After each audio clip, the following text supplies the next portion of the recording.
មតិអ្នកបានឃើញសិលធម៌សម្ដាប់ធ្នាប់របស់មន្ត្រីគណៈបកសង្គ្រោះជាតិធ្លាក់ចុះទាបខាងក្រោមនេះគឺជាការចាប់អារម្មណ៍របស់អ្នកដែលបានឃើញផ្ទាល់ភ្នែកនៅអត្តចរិតពីលច្រងេងច្រងាងសម្ដែងរឹកខ្លាំងដាក់ប្រជាពលរដ្ឋនៅមូលដ្ឋានរបស់ខ្លួនថាមានតែអញអ្នកបានឃើញបានសរសេរនិងបង្ហោះផ្សាយថាគិតដែរថាមិនចង់លូកលាន់ទេតែវាទើសភ្នែកពេកម៉ោងរដ្ឋបាលកាលពីថ្ងៃទី14ខែសីហាឆ្នាំ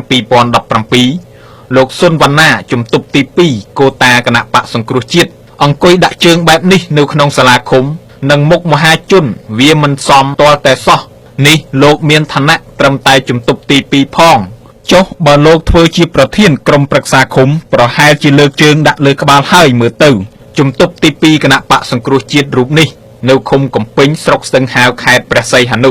មន្ត្រីរូបនេះហើយដែលប្រជាពលរដ្ឋបានបោះឆ្នោតឲ្យកាលពីថ្ងៃមុនក្នុងនាមប្រជាពលរដ្ឋមួយរូបនៅក្នុងឃុំកំពេញមានការខកចិត្តជាខ្លាំងបន្ទាប់ពីបានឃើញទង្វើបែបនេះ